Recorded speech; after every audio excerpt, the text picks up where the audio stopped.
Salut Internet! Dans cette deuxième vidéo, on va voir ensemble comment faire un tracking dans Blender. Un tracking, c'est reconstruire un mouvement de caméra à l'aide d'un logiciel 3D. Donc, si vous le voulez bien, c'est parti! Alors, quand vous ouvrez Blender, vous vous retrouvez face à cette interface-ci. Premièrement, on va fermer ça, on clique simplement n'importe où dans la fenêtre et on se retrouve en mode 3D. Pour l'instant, c'est pas ça qui nous intéresse. On va aller ouvrir l'interface de tracking 3D. Pour ça, il y a le petit plus. Il y a le petit plus en haut de l'écran. On va dans VFX et dans Motion Tracking. Maintenant, il suffit d'aller ouvrir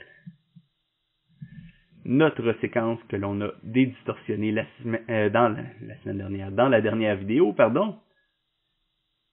Et celle-ci se trouve ici. Et on choisit la première image. Si tout se passe bien, votre séquence d'image sera interprétée directement comme une séquence vidéo. Et voilà, ça fonctionne. Donc, le but de l'opération, c'est de donner des points au logiciel qui va suivre tout le long de la séquence pour lui permettre de reconstruire la caméra de cette séquence vidéo-là. Pour ce faire, on va commencer par rajouter des trackers. Généralement, sur un tournage, on va placer des points un peu partout qui vont servir justement de points de référence. Dans ce cas-ci, j'en ai pas mis et c'était voulu. Pourquoi? Dans certains cas, ça peut être plus avantageux de ne pas en mettre et de simplement essayer d'en trouver dans l'environnement pour éviter d'avoir à les effacer au compositing.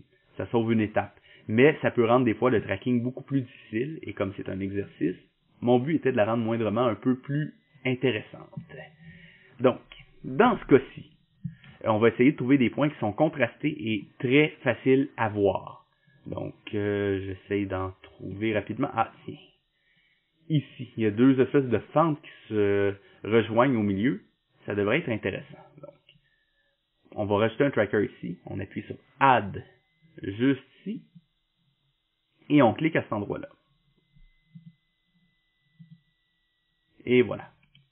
Je l'ai mis un petit peu à côté, je vais le replacer. Pour replacer un tracker, on appuie sur G au clavier. G pour Grab en anglais. Et on va le replacer. Pour choisir l'endroit où est-ce qu'on le dépose, on clique simplement avec le clic gauche de la souris. Et c'est fait. Je vais essayer de le traquer. Comme vous pouvez le remarquer, je ne suis pas au début de ma séquence. Je suis à peu près au milieu. Pourquoi? Parce qu'en étant déjà dans un point central, un point intermédiaire dans ma séquence, je facilite un peu la vie au logiciel pour ce qui est du tracking. C'est comme s'il y avait une partie du travail de fait. Donc, maintenant, pour traquer vers l'avant, je vais cliquer sur la petite flèche qui est ici, l'espèce de flèche d'abord vers le haut, ensuite vers la droite, et on va voir ce que ça donne. Il a réussi à se rendre jusqu'à la frame 70. On va le replacer. Et on va continuer. Ah, il a réussi à se rendre jusqu'à la fin. Très bien. On va faire la même chose. Maintenant, en repartant. Oh là, j'en ai fait un de trop. On va l'effacer après. On va faire la même chose, mais cette fois-ci, vers le début. Pour traquer vers le début, je me remets au frame où est-ce que j'avais placé mon tracker originalement, c'est-à-dire la 112. Et je vais appuyer sur la flèche qui est juste à côté de celle que j'ai utilisée pour traquer vers l'avant. Et je vais aller traquer vers l'arrière. Il s'arrête à la frame 71. Je vais le replacer manuellement, mais je vais vous montrer un petit truc. Je vais aller voir s'il a bien suivi jusque-là. Pour ce faire, je vais aller simplement voir le frame suivant celui où est-ce qu'il a arrêté. Donc, le frame 72. Il semble bien et je vais aller replacer manuellement au frame 71 le plus proche possible de l'endroit où est-ce qu'il avait arrêté à la 72. Donc, pour vérifier l'alignement entre les deux frames, je peux simplement faire flèche droite, flèche gauche au clavier. Ça va me faire passer d'un à l'autre.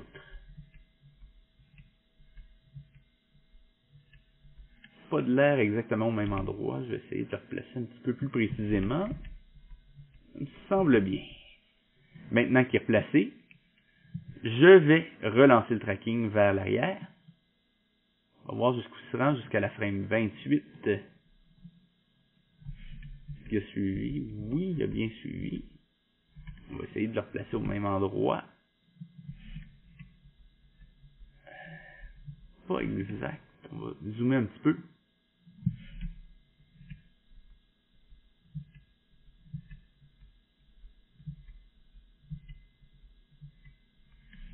Un petit peu trop haut, je pense. Ça semble bien. Petite information.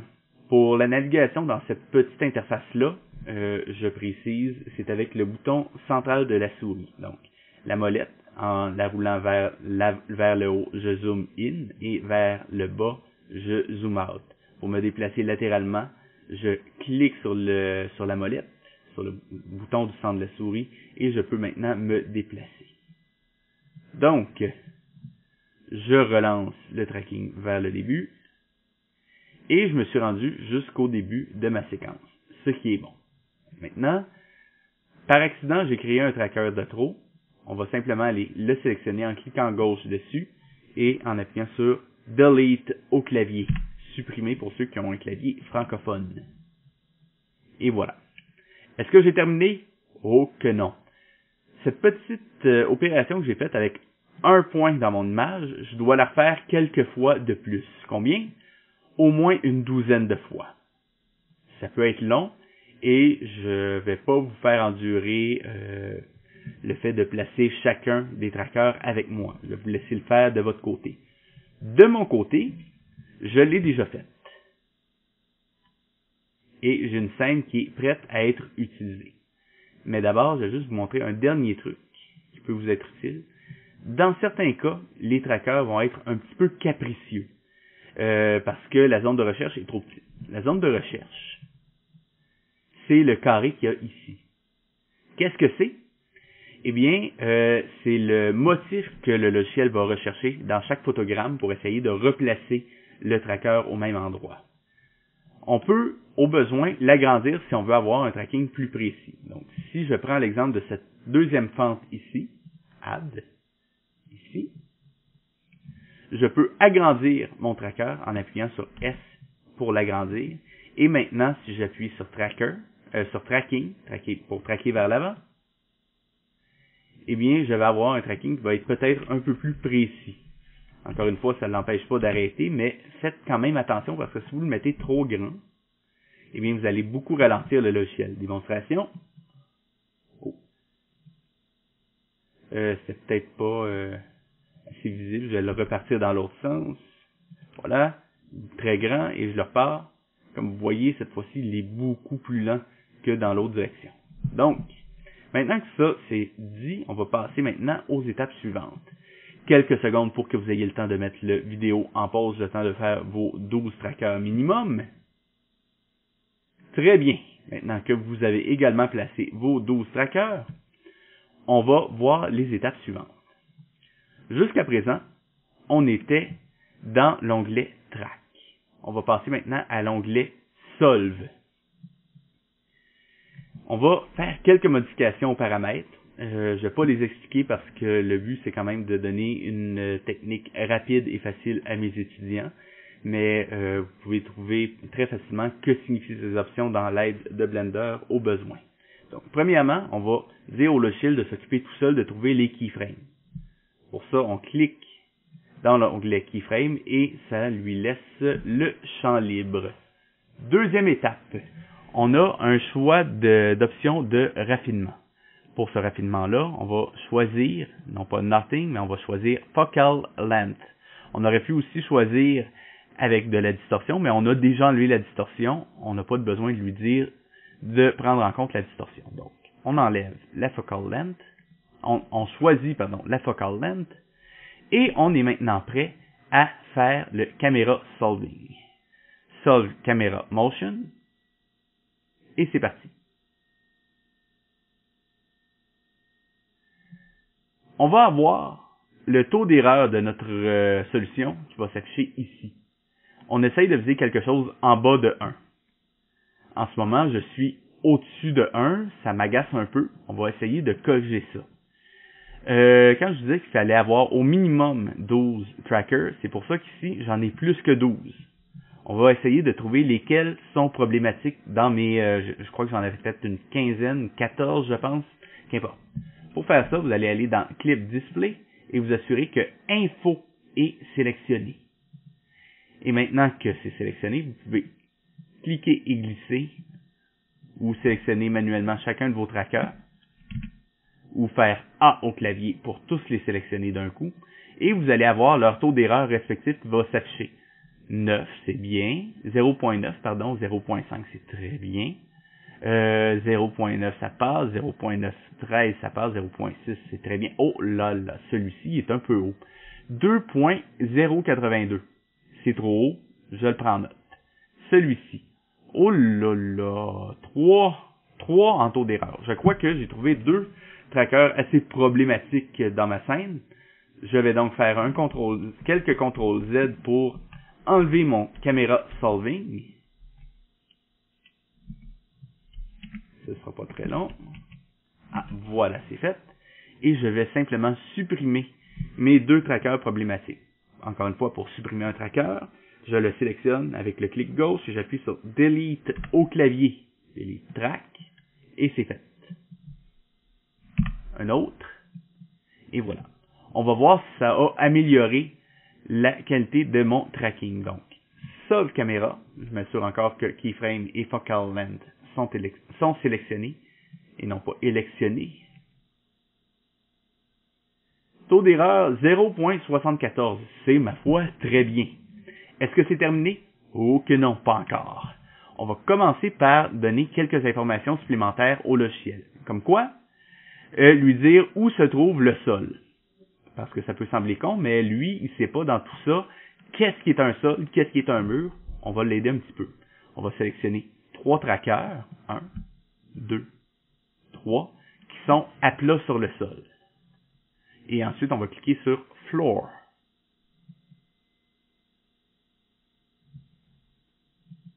Il me dit, lui? Ah, ok. On va en choisir d'autres. Celui-ci, celui-ci et celui-ci. Pas celui-ci. Celui-ci. Celui-ci et celui-ci. Floor. Ah, voilà, ça a marché. Imagine que celui-ci, c'est un tracker. Ah non. C'est juste un tracker que j'ai mis par accident. On va le supprimer. Pas besoin d'en tenir compte. Donc, maintenant que j'ai sélectionné mon sol, on va lui donner une idée de l'échelle de ma scène. Je sais que la largeur de ce truc-là, c'est à peu près, quoi? 1,5 mètre, 2 mètres. Je dois avouer que je ne l'ai pas mesuré. Mais bon. Disons que la moitié, c'est environ 1 mètre. Je sélectionne ces deux-là. Et je vais indiquer que la distance entre les deux est de 1 mètre. Et je vais faire Set Scale. Maintenant que c'est fait, je sélectionne le tracker que je veux mettre au centre de mon monde. Autrement dit, le point focal de ma scène, on pourrait dire. Le point central. Donc, je sélectionne celui-ci parce qu'il me semble quand même assez bien placé. Et je vais faire Set Origin. Et maintenant que c'est fait, je peux passer à l'étape ultime, le dernier élément à faire pour avoir une scène 3D qui se tient, et c'est-à-dire Set Background, d'une part, et Set Tracking Scene. Et maintenant, j'ai une caméra qui va suivre les mouvements. On va s'en assurer, on va juste faire quelques modifications d'abord. Pour ça, vous allez avoir besoin de notions de 3D moindrement minimales, je devrais dire. Donc, essayez de suivre malgré tout. Je retourne dans Layout pour voir ce que je fais un petit peu mieux. J'ai ici la caméra que le tracker m'a générée. Et voilà, on voit ce que ça fait. J'ai ici un simili-sol et j'ai ici un cube qui va me servir à tester mon tracking. D'abord, je vais m'assurer qu'il soit à plat sur le sol. Ce sera pas long. Et voilà.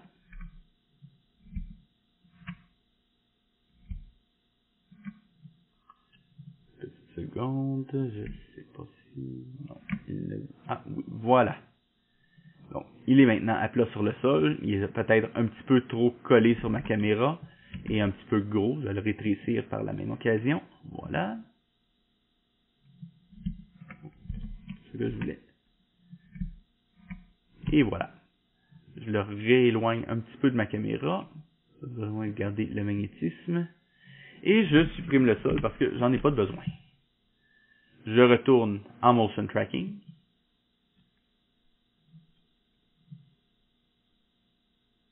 Et j'ai mis mon cube un peu loin, je pense. Juste retourner en layout une petite seconde, le replacer un peu plus près. Ça va être mieux. Tracking est quand même un petit peu gros. Une petite seconde.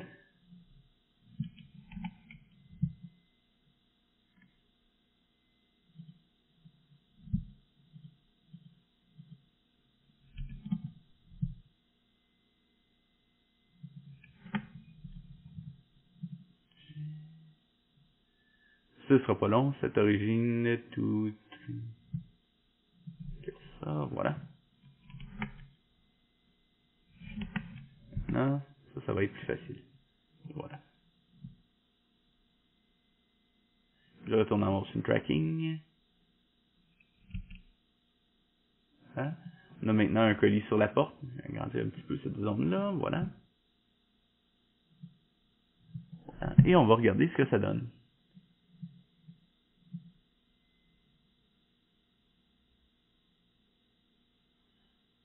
Oh, il y a un petit coup qui se donne ici. Je pourrais corriger le tracking pour ça, mais bon, ça serait un petit peu redondant. Mais c'est pour ça qu'il faut quand même prendre le temps de regarder son tracking correctement. Donc, si jamais vous voyez des petites erreurs comme ça, j'invite à revenir en arrière, essayer de trouver quel tracker pose problème. Moi, j'aurais tendance à croire que c'est peut-être celui-là, que c'est probablement le plus fragile de la bande.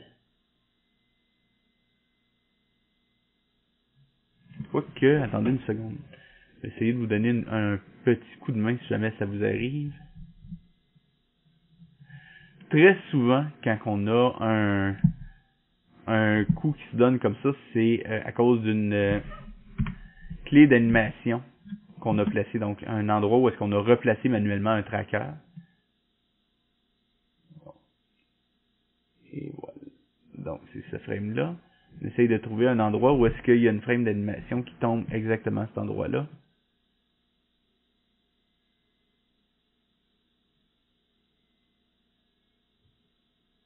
Il n'y en a pas vraiment. Enfin bon. L'étape suivante, ce serait probablement simplement de retourner en arrière, d'effacer sa scène de caméra solving et d'essayer de trouver le tracker qui pose problème. Encore une fois, moi j'ai vraiment l'impression que c'est celui-ci probablement, quoique... Une petite seconde, on va essayer de voir lequel a le plus haut taux d'erreur. 15... Peut-être lui. Celui-là, il est quand même assez fort, mais je le sais pour l'avoir effacé dans un test antérieur qu'il ne faut pas l'effacer. Peut-être lui.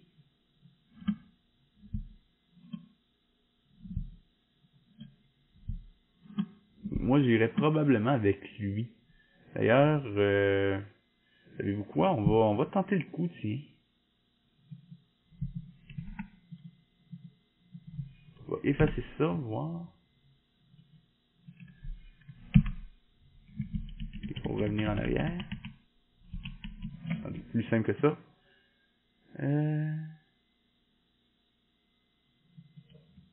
Donc, save. Et voilà, j'ai ma scène telle qu'elle était. Je sais que ces deux-là, je dois les effacer. Là, celui-ci et celui-ci. Delete track. Je crois que c'est c'était celui-ci. On va faire le test.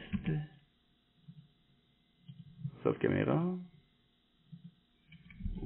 Excusez-moi. J'ai oublié cette étape-là. Focal length. Sauve caméra.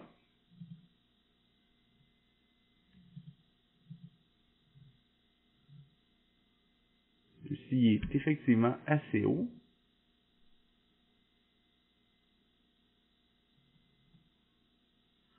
Et on va effacer celui-ci aussi tant qu'il y ait. Donc, ça et ça. On supprime.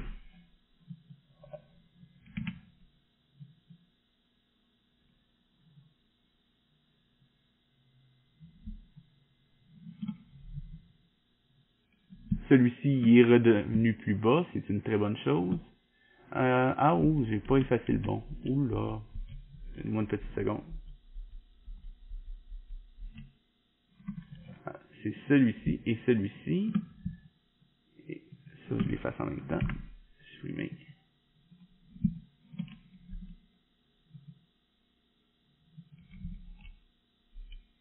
Une fois, j'ai oublié ça.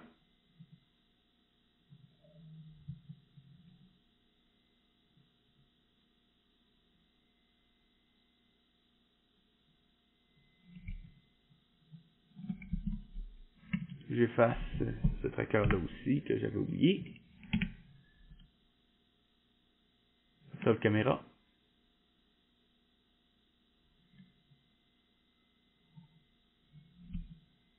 Effectivement, mon taux d'erreur a baissé de façon assez drastique. Je crois que j'ai trouvé le coupable. On va quand même faire le test en générant une scène très rapidement. Donnez-moi une petite seconde. Je prends ça, ça, ça, ça, ça.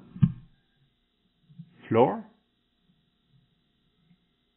Si je vais faire une échelle légèrement plus grande, ça va être plus simple. 2. Set scale. Voilà. Set origin. Set as background. Et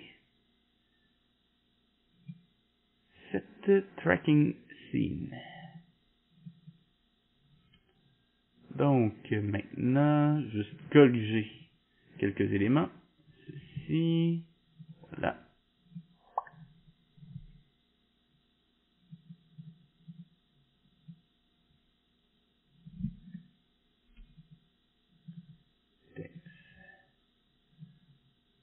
Voilà. Cacher ça au cas où j'en ai encore de besoin. Et je retourne dans Motion Tracking. Et voir ça de plus près.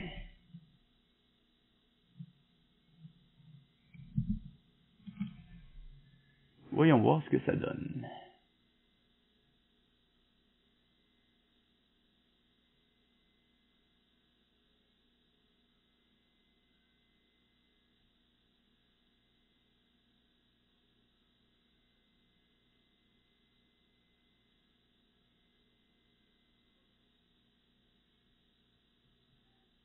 Et c'est clairement mieux. Et voilà. Mon tracking est fait. Est-ce que c'est tout? Pas tout à fait. Il reste une dernière étape à faire. Pour faire ça, je vais retourner dans Layout et je vais sélectionner ma caméra. Ce que je veux faire en ce moment, c'est exporter cette séquence de tracking-là vers vers Maya, pardon. Pourquoi? Parce que mes étudiants utilisent principalement Maya. Première chose, sélectionner la caméra et aller dans les modificateurs. Dans les contraintes. Pourquoi? Parce que le tracking a été fait sous forme de contraintes. Et ce que je veux en ce moment, c'est faire en sorte que ma contrainte soit en fait une animation. Donc, pour faire ça, c'est très simple. Je vais dans Contraintes et je clique sur Constraint to F-Curve. Et voilà. Maintenant, ma caméra est bel et bien animée. Avant de faire une bêtise, je vais faire Save As. Tracking, c'est rendu au 2, on va monter au 3.